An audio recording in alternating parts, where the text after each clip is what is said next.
አትለፉ። ነብይ ዘማች ዳንኤል ከባሳ ነኝ። ሰላማችሁ ረፍታችሁ ተወደዳችሁ አባተ ብሩካን በጌታ በኢየሱስ ክርስቶስም ይብዛላችሁ። የዛሬውን ቀን አሳልፎ የሰጠን እግዚአብሔር ይመስገን። እንዲህ ቪዲዮ ስታይ ቀን ሊሆን ይችላል፣ ማታ ሌሊት ሊሆን ይችላል። ብቻችን ደቂቃና ሰዓት የሰጠን እግዚአብሔር ልታመሰግን ይገባል። ክብር ለኢየሱስ ይሁን። እነን እድል የሰጠን እግዚአብሔር ይመስገን፣ ይባረክ። በኃይላችን በእውነት በቅድስናችን አይደለም፣ እግዚአብሔር በምሕረቱና በይቅርታ ባለጠግነቱ በእውነት የዛሬውን ቀን እድለኞች እንድንሆንና ንጹህ አየር እየተነፈሰን ስሙ ለመጥራት በዚች ምድር ላይ ኖረን በቅተናል። ክብር ለኢየሱስ ይሁን። ስለ ጤንነት ያመስግን። ታውቃለህ ወንድሜ እህቴ፣ በዚህ ሰዓት የነን ጤንነት ለማግኘት የሚሞክሩ ስንቶች አሉ። መራመድ እየፈለጉ መራመድ ያልቻሉ ስንቶች አሉ።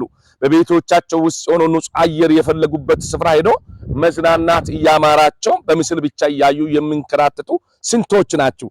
አንተስ በእውነት ዛሬ እግዚአብሔር ይረዳል። ስለ ጤንነት ጌታን አመስግን። ክብር ይሁንልህ በሉት፣ ክብር ይሁንልህ በሉት። ክብር ይሁንለት፣ ስግደት ይሁንለት፣ አምልኮ ይሁንለት።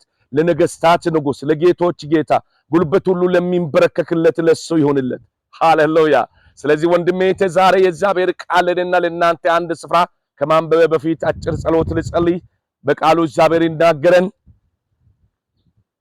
እንጸልይ። አንገቶቻችን ዝቅ እናደርግ። ሁሉ የምትችል ዘላለም አምላክ እግዚአብሔር ቅዱስ ምድር ዳርቻ ፈጣሪ ስለሰጠን እድል ጊዜ ክብር ላንተ ይሁን። በቃል ተናገረን እንሰማለን። በዚህ ሰዓት ቃል ለመስማት ጆሮዎቻቸው ክፍት ለሚያደርጉ በኢየሱስም ተናገራቸው። ስላገስከን ስለረዳህን ከፍ በል። ይሄ የተቃወመ ክፉ ይታሰር በኢየሱስም ስትል ስማን። አሜን። ክብር ለኢየሱስ ይሁን።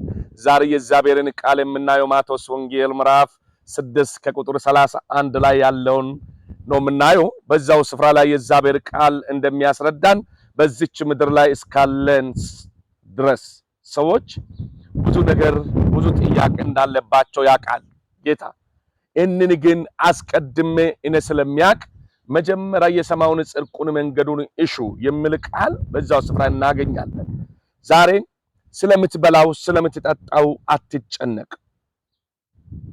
ስለምትበላው ስለምትጠጣው አትጨነቅ። የሰማይ ወፎቹን ተመልከት። ወንድሜ እህቴ፣ እንደሱ አይሰሩም፣ ወደ ጎታራ አይከቱም። የሰማይ አምላክ ይቀልባቸዋል። ወንድሜ መጀመሪያ የሰማውን ጽድቁን መንገዱን ፈልግ ስል ቅድስናህን ነው፣ ንግግርህን ነው። ከእግዚአብሔር ጋር ያለን ግንኙነቶቻችን ምን ይመስላል? ወንድሜ ያ ነው የምናገረን። መጀመሪያ ግን የሰማውን ጽድቁን መንገዱን ሳታሽ ሳትፈልግ እንዲሁ ዝም ብለህ በምኞት ብቻ ጌታ ሆይንን ብለህ አትጨብጥም። በፍጹም አትጨብጥም። ወንድሜ እህቴ፣ የለመንኮን እንዲሳካልህ ከፈለክ መልካም ነገር አድርግ። የለመንኮ ልመና ጌታ እንዲያዳምጥልህ ከፈለክ እንቅፋቶች ሆነው የሚከላከሉትን ኃጢአቶችን አስወግድ። ስለዚህ አትጨነቁ። ስለምትበሉ ስለምትጠጡ አትጨነቁ። የሰማይ ወፎቹን ተመልከቱ ነው የሚለው ዛሬ። እነን ሁሉ የምትጠይቁት ጥያቄ ሁሉ አምላካችሁ ስለሚያውቅ መጀመሪያ የሰማውን ጽድቁን መንገዱን እሹ፣ ሌላ ይጨመርላቸዋል ተብሎ ተጽፏል። እነን በመጣስ ሰዎች እየተጨነቁ ይገኛሉ፣ ግራ እየተጋቡ ይገኛሉ፣ እየተራቡ ይገኛሉ፣ እየተጎሳቀሉ ይገኛሉ። ከጌታ ሐሳብ ውጪ ወጥቶ ማለት ነው። የሥጋ ምኞት እያራመዱ ማለት ነው። ከዛ ህይወት ውጣ። ከዛ ህይወት ሳትወጣ ሌላውን ጌታስ ጎበኝቷል፣ ሌላውን እግዚአብሔር እንደዚህ አደረገን ብለን ለምንድን ነው ጣታችን ቀስረን ወደ ሌሎቹ? ወንድሜ እህቴ፣ ይህንን የምንናገረው መጀመሪያ ራስህን መርምር። ከዛ በኋላ እግዚአብሔር መልካም ነገር ያደርግላል። ንጹህ ሰው እንሁን፣ ቅን ሰው እንሁን፣ አንስረቅ፣ አናመንዝር፣ ባልንጀሮቻችን እንደራሳችን አድርገን እንውደደው። ወንድሜ እህቴ፣ ይህንን በምታደርግበት ጊዜ ፀሐይ ላንተ ነው የሚበራልህ፣ ብርሃን የሚወጣልህ ላንተ ነው። ኃጢአትን ለጨከንክ ሰው ነው። ዛሬ ኃጢአት መጨከን ያቅተዋል። ወንድሜ ይቅር ማለት አቅተዋል። ዳንዳና ልብ ይዘን ወንድሜ ከእግዚአብሔር ዘንድ መልካም በረከት እንጨብጣለን ልልን አንችልም። ማቴዎስ ወንጌል ምዕራፍ 15 ከቁጥር 7 ላይ ማንኛውም ነገር ጠይቁ ለእናንተ ይሰጣቸዋል የተባለን ሰዎች ዛሬ እንዳንጨብጥ ያደረገና ዘመናትን ያስቆጠረ ወራትን ያስቆጠረ ዓመታትን ያስቆጠረ የኛ ነገር ያው እዛው እንድንል የሚያስደርግ ዛሬ ጨለማ ይገፈፍ በኢየሱስ ስም። ብርሃን ይብራልን በኢየሱስ ስም። አይኖቻችን ይግለጥ እግዚአብሔር። እሱ የተናገረውን ነገር ጠብቀን በምድር ላይ እስካለን ድረስ ማን ጨብጦ ማን ደስሰው በረከት የለም። ዘዳግም 28 ከቁጥር 1 ላይ ላንተ ነው ተጻፈ። ዛሬ ለምትራበው ተርቤያለሁ ለምትል እግዚአብሔር ማንን ያስርበዋል? እግዚአብሔር ያለውን ማንን ያስርበዋል? ወንድሜ እህቴ ዛሬ እነግርሃለሁ አትራብ። በዛ ስፍራ ላይ በምድር ላይ ካሉ አሕዛብ በላይ አንተን ከፍ አደርጋለሁ ነው የሚለው። በምድር ላይ ባርካለሁ ነው የሚለው። በእርሻ ባርካለሁ፣ በልጆች ባርካለሁ ይላል። በብዙ ነገር ባርካለሁ ይላል። እንዳትባረክ ያሰረ ዛሬ በኢየሱስ ስም ይፈታ፣ በጌታ በኢየሱስ ስም ይፈታ።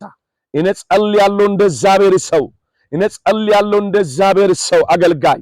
ዛሬ በጌታ በኢየሱስ ለምታምኑ ለናንተ አምናችሁ ለምትጠጉ ለማትተቹና ለማትቀልዱ ወንድሜ እህቴ ጸልያለሁ መልካም እንዲሆንልህ በኢየሱስ ክርስቶስም። በህመም የምትሰቃይ ሰው ካለ የሚያሚ ቦታ እንድትይዝ ጋብዛለሁ። የሚያሚ ቦታ ያዝ። ከዚህ ሰዓት ጀምሮ ነፃ መፈታት ይሆናል። የጠላት አዋጅ ይቋረጣል። ነፃ ትፈታለህ በጌታ በኢየሱስ ክርስቶስም። ወንድሜ እህቴ ጸልያለሁ በዚህ ሰዓት በእግዚአብሔር ፊት አቀርባለሁ። ነገርህን አሜን ስትል ነገር ይሳካል። አሜን ስትል ከጭንቀት ትፈታለህ። ከማንኛውም መርገም ነፃ እግዚአብሔር ይፈታል በጌታ በኢየሱስ ክርስቶስም። እንን ቪዲዮ ያያችሁ ያላችሁ ሼር አድርጉ፣ ኮፒ ሊንክ አድርጉት። ቀጥታ እዚሁ ውስጥ ዩቲዩብ ሊንኩ አለ ይወስዳችኋል ወደ ዩቲዩብ። እዛም ሰብስክራይብ አድርጉት። እግዚአብሔር ዘመናችሁ ይባርክ። እኔ ልጸልይ። ውሃ በእጆቻችሁ ላይ ያዙ። ሁሉ ወደሚችል አምላክ ልመና ቀርባለሁ።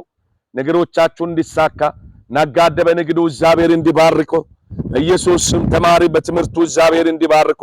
በልባችሁ ውስጥ አስባችሁ መጨበጥ እየፈለጋችሁ ያልጨበጣችሁትን ነገር እግዚአብሔር እንድትዳስሱ እንዲፈቅድላችሁ በእግዚአብሔር ፊት ልጸልይ። ያዙ እስቲ። ዛሬ ያንከራተታችሁ በሽታ ከናንተ ይለቃል፣ ከቤተሰቦቻችሁ ይለቃል፣ ከናንተ ይለቃል በጌታ በኢየሱስ ክርስቶስም። እስራኤል ቅዱስ እግዚአብሔር ምድር ዳርቻ ፈጣሪ ክብር ላንተ ይሁን። በዚህ ሰዓት በእምነት በእጆቻቸው ላይ ውሃ ይዞ አሜን ስሉ ከያዛቸው ደዌ ይፈወሱ። ይዋ እንደጠጡ ከያዛቸው መርገም ነፃ ይፈቱ። ጠላት በእነሱ ላይ ያሳወጀ የመም አዋጅ በኢየሱስ ስም አንተ አንሳላቸው በጌታ በኢየሱስ ክርስቶስም። ከቤተሰቦቻቸው ከነሱ ላይ አንሳ። ለቤተሰቦቻቸው ህመም በእጆቻቸው ላይ ይዞ በኢየሱስ ክርስቶስም አሜን ስሉ ከያዛቸው ደዌ ነፃ ይፈቱ በኢየሱስ ክርስቶስም። ያንከራተታቸው በሽታ ከነሱ ይልቀቅ በኢየሱስም ይልቀቅ። ነጋዴ በንግዱ ላይ ባርኩ። መካን ካለች ትውለድ። ትዳር ለመሰረቱ መልካም ትዳር በሮች ይከፈትላቸው። መስርቶ ያሉ በጭቅጭቅ ውስጥ ያሉ ካሉ መታረቅ ይሁን። ትዳር ጓደኛ ይዞ ያሉ በጓደኝነት ግዛቸው ሳይፈተኑ በሰላም የደስታቸው ቀን ማየት ይሁንላቸው በጌታ በኢየሱስ ክርስቶስም። እግዚአብሔር አባትና አምላክ በፊት አቀርባለሁ። በዚህ ሰዓትና ደቂቃ ሀገራችን ሰላም አድርግ። በጦርነት ውስጥ ያለችው ኢትዮጵያ ባንተ ትጎበኝ በጌታ በኢየሱስ ስም። ሰዎች በመንገድ ላይ ይሄዱ አይሞቱ። ዘመን ይምጣ ለኢትዮጵያ። ስራ ማጣት ከኛ ይራቅ በኢየሱስም። ደህንነትን አንሳም። ሰዎች በየቋንቋቸው በየአገራቸው የሚሰሩበት ስራ እድል በሮች በኢትዮጵያ ላይ ይከፈት። በዚህ ምሽት የሆነ ቀን አንተ በመፍራት እንድንሻገር እንድናሳልፍ ጸጋ ብዛልን። ቀሪ ዘመናችን በቤት እንድንጨርስ ጸጋ ይብዛልን። የሚያገለግሉ በአገልግሎቶቻቸው ላይ ጣልቃ ግባ። በተለያየ ሱስ ውስጥ ወርቆ መነሳት ላቃታቸው መነሳት ይሁን በኢየሱስ መነሳት ይሁን። ራእይና ህልም ለጠፋባቸው መልስላቸው አባዬ። በምሕረትና በይቅርታ ጎበኛቸው። አሜን ስሉ ታሪካቸው ቀይር። ስለሰማን ከፍ በለቀሪው ሰዓት ከኛ ጋር ይሁን። በአብ በወልድ በመንፈስ ቅዱስ በአንድ አምላክ ስም ጸልየናል። አሜን። ክብር ለኢየሱስ ይሁን። እነን እድል ሰጠን እስራኤል ቅዱስ እግዚአብሔር የተመሰገነ የተባረከ ይሁን። ወገኖቻችን በእምነት በዚህ ሰዓት አሜን እንዳላችሁ የእግዚአብሔር ምሕረት አንተን እንዳገኛ አትጠራጠር። ስለዚህ ወንድሜ እህቴ በእምነት ብቻ አድርግ የተባልከው ነገር አድርግ። ውሃ ጠጣ። ውሃ ለቤተሰብ ህመም አንተ ስትጠጣ ቤተሰብ ይፈወሳል። አሜን። ከዚህ ሰዓት ጀምሮ ለቤተሰብ ፈውሱ ደርሷል፣ ላንተ ደርሷል። የእግዚአብሔር እርዳታ ፈጥኖ እንዲደርስ ቶሎ ብለህ ይሄ የተናገርኩትን ነገር አድርግ። ውሃ ጠጣ። አሜን በል። ታሪክ ተቀይሯል በኢየሱስ ስም አሜን። አመሰግናለሁ። መልካም ውሎ መልካም ምሽት ይሁንላችሁ። እግዚአብሔር ዘመናችሁ ይባርክ።